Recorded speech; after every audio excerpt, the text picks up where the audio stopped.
Underground, beneath the red dust of Mars, a man watched as machines hummed to life. Miles Carter stood near a massive glass window, looking down at a ship unlike any built before. It was sleek, dark, and silent, like a shadow waiting to move. This was the Icarus, the first human-built warship capable of deep space travel. Miles had once worked for the government, designing aircraft engines, but he had left that life behind years ago. Now, he led a team of scientists, engineers, and soldiers who had vanished from public view. They were not listed in any official records. Their work was not known to the world. They were ghosts, building something that could change everything. The project had started small. A few smart minds, a handful of stolen blueprints, and a lot of money from people who wanted Earth to be ready. Not ready for peace, ready for war. Above them, on the surface, the wind blew across empty plains. There were no cities here, no lights, no satellites watching. Only silence. Below, however, the underground base buzzed with life. Tunnels stretched deep into the rock, filled with labs, workshops, and control rooms. It was a city hidden from history. Miles turned away from the window and walked through the corridor. He passed workers in jumpsuits, some covered in grease, others typing fast on glowing screens. They all knew what they were doing mattered. They all knew the risk. Status? Miles asked as he entered the main control room. A woman named Lynn looked up from her console. She was young, maybe 30, with tired eyes and short brown hair. "Final tests are complete," she said. "Fusion core is stable. Stealth systems online. Weapons calibration done." Miles nodded. "We launch when?" "Tomorrow morning," Lynn replied. "If nothing goes wrong." He smiled slightly. Nothing ever does. Outside the base, far from Mars, the galaxy moved on without knowing what humanity had built. Ships from alien species drifted between stars, unaware of the new player rising in the shadows. On Earth, in New York City, Jess Langston sat in a quiet office high above the streets. She was a diplomat, working for the United Earth Council. She didn't know about the Icarus or the base on Mars, but she was starting to notice things. For weeks, reports had gone missing. Officials had gone quiet. People who should have been in meetings were suddenly unavailable. Jess was good at asking questions and even better at finding answers. She clicked through a secure database, searching for recent activity related to space defense. Most files were locked, but she had access codes others didn't. Slowly, she pieced together a picture. Someone was building something big, outside the solar system. Off the record. Her fingers stopped on a file labeled Project Icarus. She opened it, but most of the text was blacked out. Only a few lines remained. Location, classified status, active personnel, cleared only purpose. Unknown Jess leaned back in her chair. She had seen many secrets in her time, but this one felt different, bigger, more dangerous. She decided to dig deeper. Back on Mars, Miles stood in the launch bay. The Icarus towered above him, its hull gleaming under bright lights. Crews moved around it like ants, checking every system one last time. "You nervous?" asked a voice behind him. Miles turned to see Dan Hale, his second-in-command. Dan had once been a Navy pilot. Now he flew ships built by hand, not bought from contractors. "Nervous doesn't cover it," Miles said. "This is the first step. If we fail, nobody will know we ever tried." Dan grinned. "Then let's not fail." They shook hands. Hours later, the Icarus lifted off silently from the hidden dock near Ceres. It moved fast, faster than any human ship before it. Its fusion drive pushed it past the orbit of Jupiter within hours. It was invisible to radar, cloaked in technology stolen from alien wreckage found decades ago. Miles sat in the command chair, watching the stars blur as they jumped. "Into deep space. Where to?" Dan asked. "Deep Sector 7, Miles said. "Let's see what's out there." Meanwhile, Jess was getting closer to the truth. She had followed digital trails, spoken to old contacts, and uncovered pieces of a puzzle that shouldn't exist. One night while working late, she received an anonymous message. You're asking the right questions. I'd stop now or get ready for what comes next. She stared at the screen, heart pounding. Then, the message disappeared. Jess closed her laptop. She knew she was close, and she knew someone didn't want her to find out. Back aboard the Icarus, Miles studied data from deep space sensors. The readings were strange, faint signals, ancient and broken. "What is this?" he asked. Lynn checked the logs. "It's a distress call. Been repeating for centuries." "From where?" "Unknown origin," she said. "But it's not local. It's coming from way beyond our borders." Miles frowned. "Send it to archives. We'll study it later." He didn't know it yet, but that signal would change everything. On Earth, Jess made a decision. She packed a small bag, left her apartment, and boarded a private shuttle bound for Mars. She wasn't sure what she'd find, but she knew the truth was hiding somewhere beneath the red sands, and she intended to find it. Months passed since the Icarus had launched into deep space. The hidden base beneath Mars continued to grow. New tunnels were dug, new labs built, and more ships assembled in secret. The Apollo, Hermes, and Atlas joined the Icarus as humanity's first true space fleet. Miles Carter spent his days moving between decks, checking systems, and talking to crew members. He knew each face, each name. They were not just soldiers or engineers, they were volunteers who had given up everything to be part of something bigger. The mission was clear: prepare for what might come next. On Earth, Jess Langston arrived on Mars after a long journey. She traveled under a false identity, using contacts she had kept hidden for years. When she stepped off the shuttle, the red dust blew across the landing pad like wind-blown sand. A man met her at the edge of the base. "You made it," he said. Jess looked around. "This place is real." He nodded. "Come with me." They walked through a narrow tunnel carved into the rock. Lights flickered above them as they moved deeper underground. Finally, they reached a large room filled with maps, screens, and people. Working fast. Miles Carter stood near a central console. He turned when he heard footsteps. "You must be Jess," he said. She studied him. "And you're Miles Carter." He smiled slightly. "I am. Welcome to the future." She followed him as he gave her a tour of the base. He showed her the shipyards, the control centers, the training rooms where pilots practiced flying in zero gravity. "Why hide all this?" she asked. "Because if the world knew, someone would stop us," he replied. "We needed time to build something strong enough to survive." "Survive what?" He didn't answer right away. Later that night, they sat in a quiet room filled with books and old photos. Miles poured 2 cups of coffee and handed one to Jess. "You've seen the reports," he said. "You know something big is happening." She nodded. "I know there are secrets. I know someone tried to stop me from finding them." He looked at her carefully. "Then you already know we're not alone out there." She leaned forward. "What do you mean?" He told her about the Icarus journey beyond Jupiter, about the strange signal they had picked up, about the fragments of data they had recovered, pieces of a message sent long ago by a species no longer alive. "It was a warning," he said, "from a war that ended thousands of years ago." Jess listened, stunned. "We don't know who they were," Miles continued, "but we do know this. They fought against something powerful, and they lost." She took a slow breath. "So, what does that have to do with us?" He looked out the window where the red sands of Mars stretched endlessly. "Because if we're not careful, we might end up fighting the same war." Meanwhile, aboard the Icarus, Dan Hale reviewed the latest updates from the other ships. The Apollo was preparing for a deep space mission. The Hermes was running tests on a new weapon system. The Atlas was being refueled for patrol duty. Dan tapped a button on his console. "Status report." Lynn, sitting nearby, checked her screen. "All systems green, but we need more fuel." "Where?" Dan asked. "There's an abandoned mining station near Titan," she said.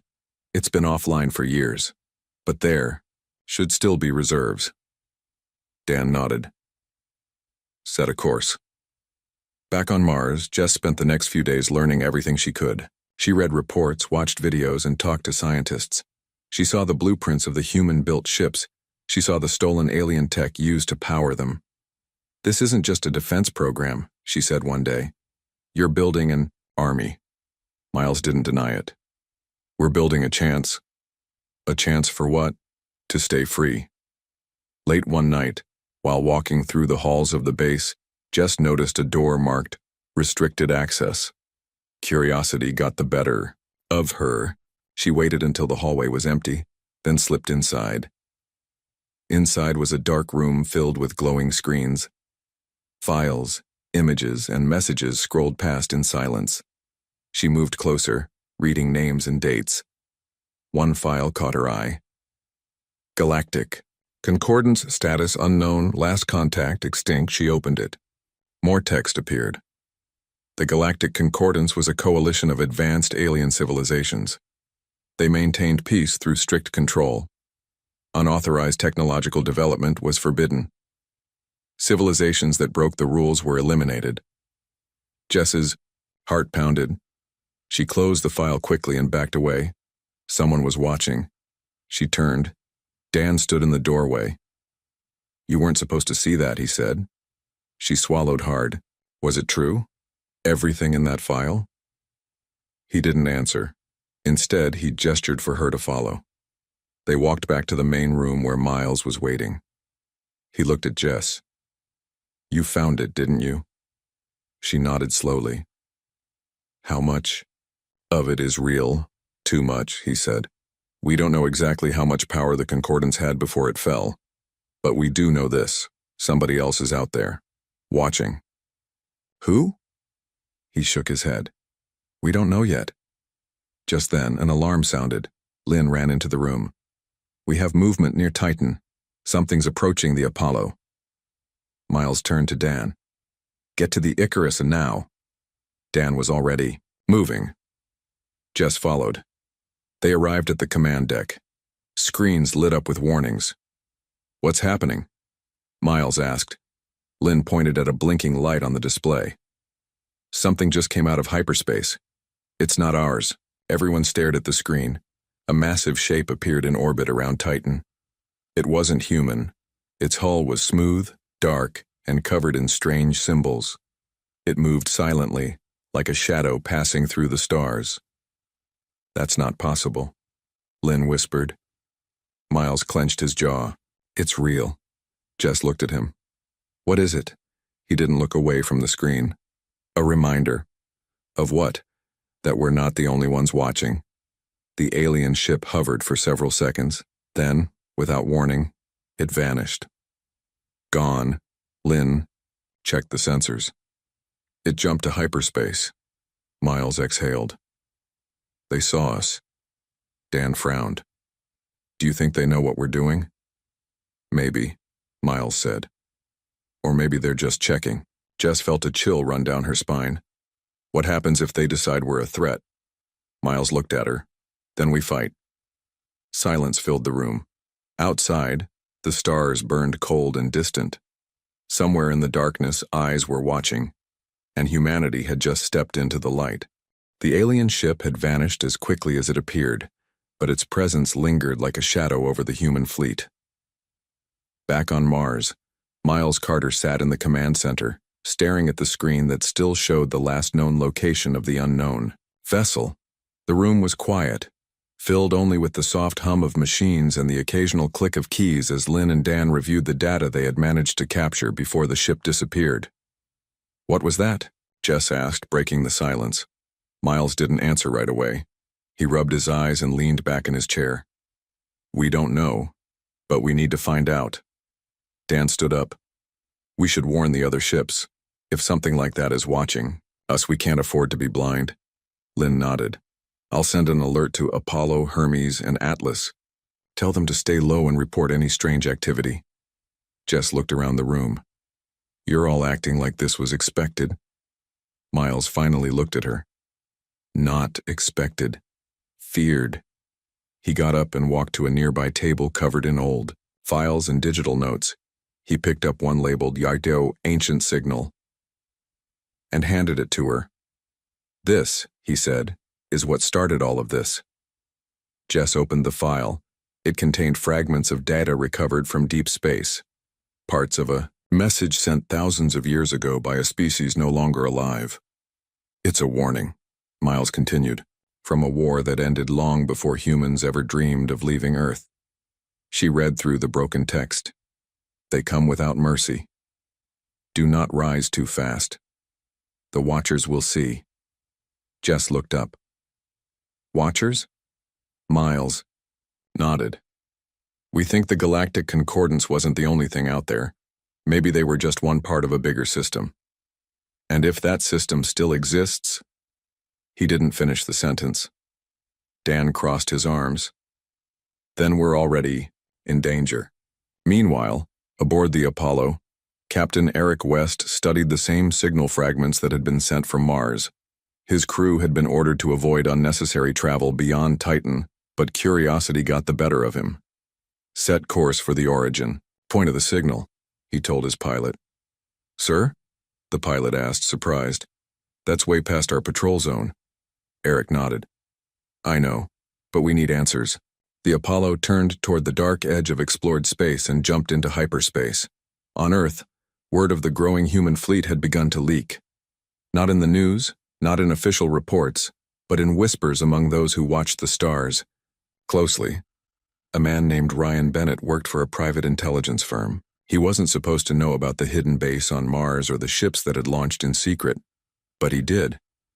He had spent months following strange patterns in satellite data, tracking unexplained energy signatures, and reviewing classified military reports that had gone missing. Now, he had proof. He sat alone in a small apartment, surrounded by glowing screens and printed pages. On one screen, a map showed the movements of several unidentified vessels near Ceres and Titan. Someone was building something big, and they weren't telling anyone. Ryan sent a message to an old contact. "I found it. Humanity isn't just reaching for the stars. We're preparing for war." He hit send and waited. Minutes later, his phone rang. He answered. "You've seen too much," a voice said on the other end. Before he could speak, the line went dead. Ryan looked around his apartment, suddenly aware of how alone he was. He grabbed his laptop and ran. Back on Mars, Miles received a new message from the Apollo SO. "Captain West reporting.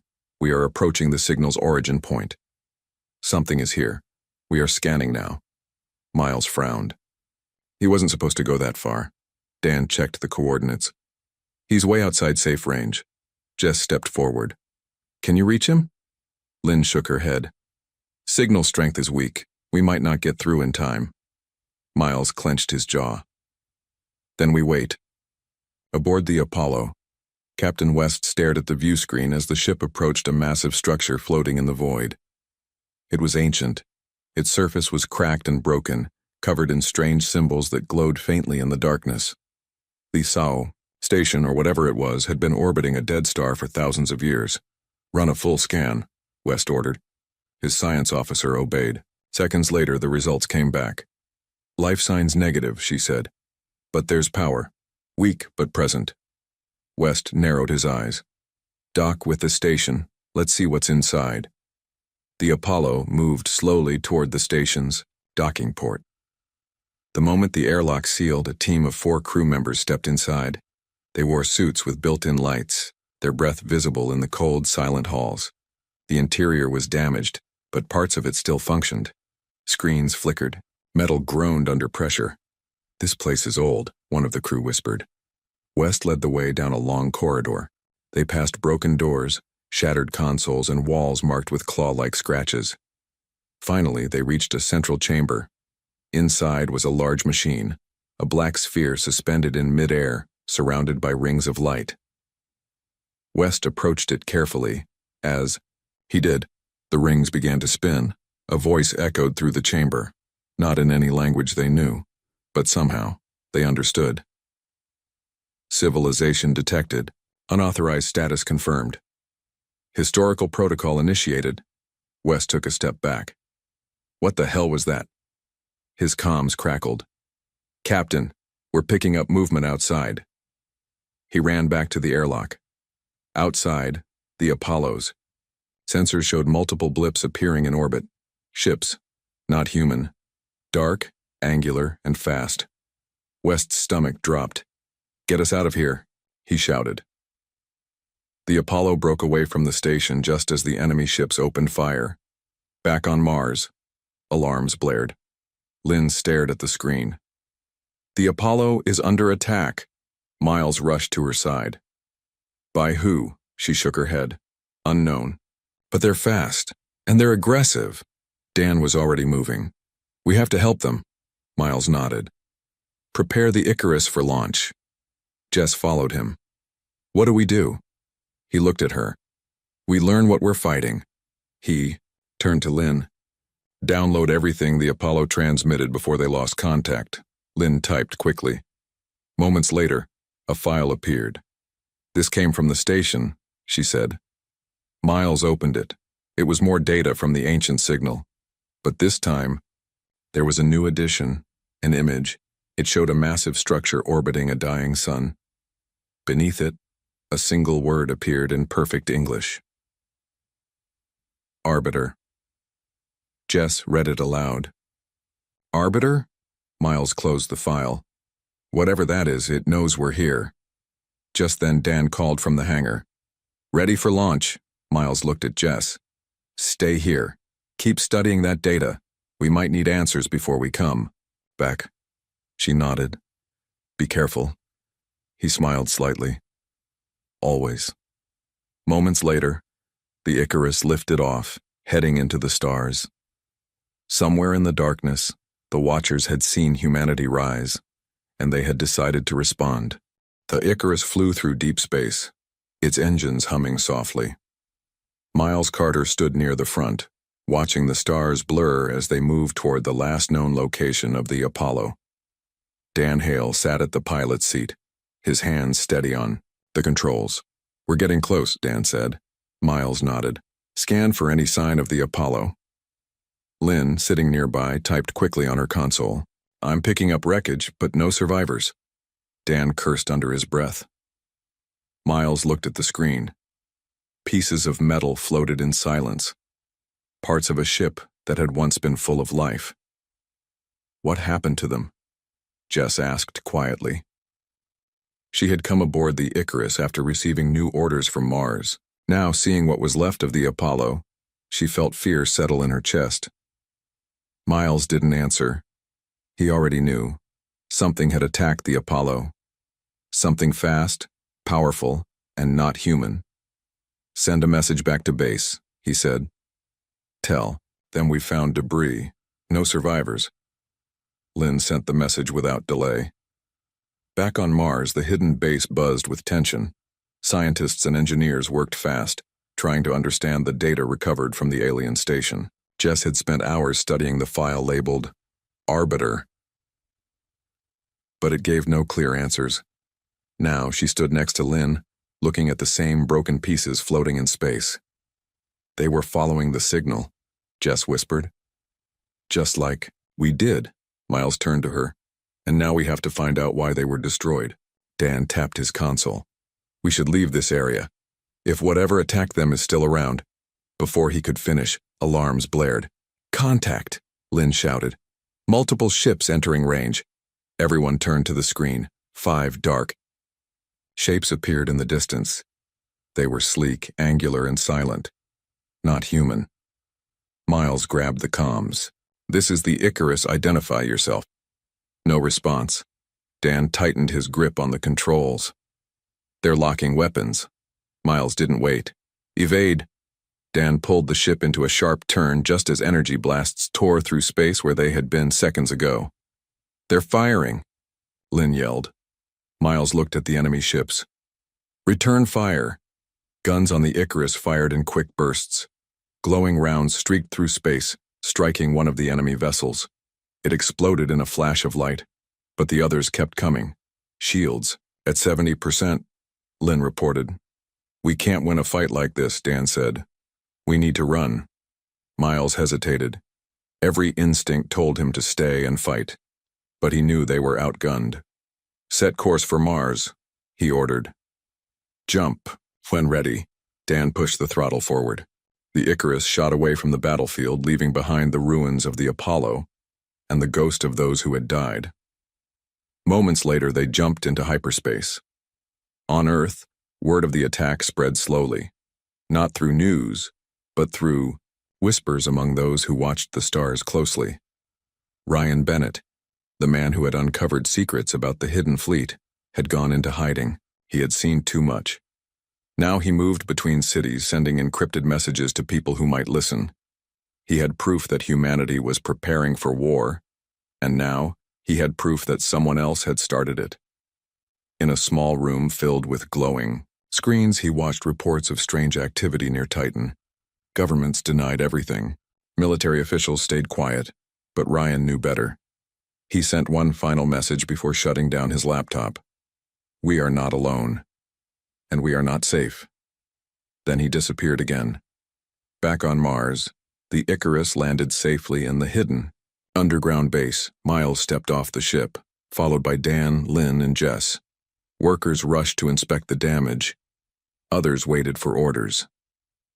In the command center, Miles sat at the main table, staring at the report on the screen. Enemy forces. Unknown, it read. Attack pattern suggests high-level coordination. Weapons technology exceeds current human capabilities. He closed the file and looked at the others. We were lucky to survive, he said. Dan crossed his arms. Luck won't save us next time. Jess leaned forward. Who were they? Miles shook his head. We don't know. But they weren't just protecting something. They were enforcing a rule. What rule? Lynn asked. That no civilization rises too fast. Jess frowned. You think they saw us as a threat? We already are, Miles replied. And now they know we exist. Dan stood up. So what do we do? Sit here and wait for them to come back? Miles looked at him. No, we prepare. He turned to Lynn. Start analyzing the sensor data from the battle. We need to learn how they fight. To Jess. Dig deeper into the Arbiter files. Find anything you can. And to Dan, get the Hermes and Atlas ready. We may not be able to avoid a war, but we can make sure we're ready when it comes. Dan nodded. Yes, sir. As everyone left the room, Miles remained seated. He looked at the stars outside the window. Somewhere out there, eyes were watching, waiting. And soon, they would strike again. Meanwhile, far beyond human space, the Arbiter received a new report. Unauthorized species detected. Technological rise confirmed. Threat level, high. A cold voice echoed through the massive structure orbiting the dying sun. Containment protocol initiated. Ships across the galaxy began to move. Orders were given. War was coming. The moment humanity stepped into the light, the galaxy responded. From distant stars and silent voids, alien warships moved as one. Sleek, dark vessels emerged from hidden bases, their weapons primed, their orders clear. Containment protocol initiated. Target unauthorized civilization. Elimination approved. Deep beneath the surface of Mars, Miles Carter stood in the command center with Dan, Lynn, and Jess. Screens flickered with warnings and data streams. The base was on high alert. They're coming, Lynn said, her voice tight with tension. Miles stared at the display showing enemy fleet movement. How many? Lynn swallowed hard. Too many. Dan cracked his knuckles. We knew this day would come, just not this soon. Jess looked between them. What are we going to do? Miles turned to face them all. We fight. In orbit near Earth, the Hermes and Atlas hovered silently. Both ships were fully armed and ready for battle. Aboard the Hermes, Captain Danny Ross kept watch over his crew. Are we sure about this? Asked his co-pilot, a young officer named Kate. Ross nodded. We don't have a choice. He checked his comms. This is Captain Ross of the Hermes. All hands, prepare for combat. On the Atlas, Commander Marisol Vasquez did the same. She had spent years training for war, but never imagined it would be against beings no one even knew existed a year ago. "Stay sharp," she told her crew. "Today we prove that humanity belongs out here." Back on Mars, preparations were in full swing. Engineers worked fast to repair the Icarus. Techs ran final checks on weapons systems. Pilots suited up for launch. Miles addressed the gathered. "Officers, we're not just defending our ships, we're defending everything we've built." Dan crossed his arms. "So what's the plan?" Miles tapped the holoscreen. "The enemy will hit us hard and fast. They think we'll break under pressure." He pointed to a red line forming near Europa. "They'll come through there. We meet them head-on, buy time, slow them down." Dan smirked. "Sounds like a suicide mission." Miles met his eyes. "Then let's make it count." In deep space, the first wave arrived. 5 alien dreadnoughts emerged from hyperspace near Europa. Their hulls were smooth and black, covered in glowing blue lines. Weapons powered up instantly. A cold voice echoed across the battlefield. "Civilization 1039 detected. Violation of containment protocol confirmed. Initiate neutralization." The first blast struck without warning. It tore through an old mining station floating near Europa, turning it into a cloud of fire and debris. Then came the rest.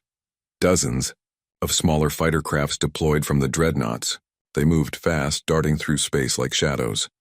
And then the humans answered. The Hermes fired first. Missiles streaked through the void, striking one of the fighters. It exploded in silence. "We got one," Kate shouted. Ross grinned. "Let's get more." His ship twisted through enemy fire, dodging blasts that could tear it apart in seconds. Behind him, the Atlas joined the fight, its heavy guns lighting up the darkness. Marisol's voice came through comms. "Hold the line. We need to keep them away from Earth." Ross didn't respond. He was too busy flying. Back on Mars, Lynn monitored the battle from the control room. "Casualties unknown," she reported. "But the Hermes is taking damage." Miles clenched his jaw. "Get me Dan." Moments later, Dan's voice came through. "You called?" "Tell the Icarus to launch now. We can't leave them alone out there." Dan didn't argue. "Yes, sir." Inside the Icarus, your crew scrambled to complete last-minute repairs. Fuel lines hissed. Engines roared to life. Miles boarded the bridge just as the ship lifted off. Dan sat at the pilot's seat. "Ready when you are," he said. Miles took his seat. "Take us to the fight." The Icarus shot into space, leaving Mars behind. Within minutes, it entered the chaos. The battle raged. The Hermes was bleeding, armor plating torn, engines damaged. Yet, it still fought. Ross barked orders. "Kate, target that lead cruiser. Give it everything we've got." She obeyed. Missiles launched. Lasers fired. One missile found its mark. The cruiser exploded in a burst of white-hot fire. Ross grinned. "That's one." But then another enemy ship locked onto them. "Incoming!" someone shouted. Ross barely had time to react before the blast hit. The Hermes shuddered. Alarms blared. Lights flickered. Ross gritted his teeth. "We're not done yet." But they were. Another blast tore through the ship's engine bay. Ross grabbed his comms. "This is Captain Danny Ross of the Hermes. We're going down." He looked at his crew. "Brace yourselves." Seconds later, the Hermes exploded. Across the battlefield, the Atlas continued to fight. Marisol watched the explosion with fury in her eyes. "Ross," she whispered. Then she straightened. "Load railgun. Target the nearest dreadnought." Her crew obeyed. "Fire!" A massive round screamed through space, slamming into the dreadnought's side. The alien ship staggered. "Again!" Marisol ordered. Before she could fire again. Enemy fighters surrounded the Atlas. They opened fire. Alarms blared. Shields dropped. "Shields at 20%. Someone shouted. Marisol gritted her teeth. "We hold the line." Back on the Icarus, Miles watched the battle unfold. "We're losing them," Lynn said, her voice shaking. Miles's fists tightened. "Not yet." He turned to Dan. "Get us closer." Dan pushed the throttle forward. The Icarus dove. Into the chaos. Target the largest dreadnought, Miles ordered. Hit it hard. Laser fire lit up the front of the ship. Rounds flew through space. One dreadnought exploded. Another took damage. Good, Miles said. Keep it up. But the enemy wasn't backing down. A massive beam weapon charged up. Dan saw it too late. Shit, he shouted. The beam struck the Icarus. Metal groaned. Panels sparked. Smoke filled the bridge. Miles felt something tear in his arm. Pain exploded through his body. Then everything went black. When he woke up, alarms were still blaring. Dan was shouting. Lynn was working fast. What happened? Miles managed. Dan looked at him. You lost your right arm. Miles blinked. Pain shot through his body. Blood stained his suit. We need to get you patched up, Lynn said. Miles shook his head. No. We need to win. He forced himself upright. Where's the arbiter signal? Lynn pulled it up. The stolen code they had taken from the alien station. The ancient language that spoke of power and control. Upload it, Miles said. Dan frowned. Into what? Into the Arbiter's network, Jess said, stepping forward. If we can hack their system, maybe we can disrupt their control over the fleet. Lynn's fingers flew over the console. I'll try to piggyback the virus. On to their next transmission. Do it, Miles said. Back on Mars, engineers worked desperately to launch more ships, but it was too late. The Arbiter had seen enough. Containment failure. Escalation authorized. Enemy reinforcements began arriving. The tide of the battle was turning and humanity was losing. The battle was lost. The Icarus floated in silence, its engines damaged, its hull cracked. Smoke filled the corridors. Lights flickered. Alarms still blared, but no one answered them. Miles Carter sat in the command chair, his right arm gone, replaced by a makeshift bandage soaked in blood. He stared at the screen showing what remained of the human fleet. The Hermes was gone. The Atlas was crippled. The Apollo had never made it back. And now, the alien dreadnoughts closed in. Dan. Hale stood nearby, holding onto a broken console for support. Lynn worked at her station, trying to keep the ship online. Jess Langston paced behind them, looking out the window at the wreckage floating in space. We're the only ones left, Dan said quietly. Miles didn't respond. He watched as more enemy ships arrived. Sleek, dark vessels that moved like shadows across the battlefield. Then, the Arbiter spoke. Resistance has failed. Civilization 1039 will be neutralized. Final phase initiated. Dan cursed under his breath. They're not even giving us a chance. Lynn looked up. The virus, we uploaded it before the last blast. Miles turned to her. Did it work? She hesitated. I don't know. It might have corrupted part of their system, but before she could finish, the enemy ships stopped moving. One by one, they froze mid-flight. Lights blinked. Weapons powered down. Silence. Everyone on the Icarus held their breath. What just happened? Jess asked. Lynn checked the data. Their network. It's breaking down. The virus is spreading. Miles leaned forward. How long do we have? Maybe 24 hours, she said. But if we act now, we might have a chance.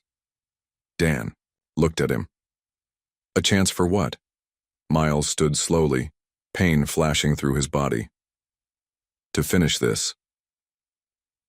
Back on Earth, word of the attack had spread beyond governments and hidden bases. People knew. Cities were quiet.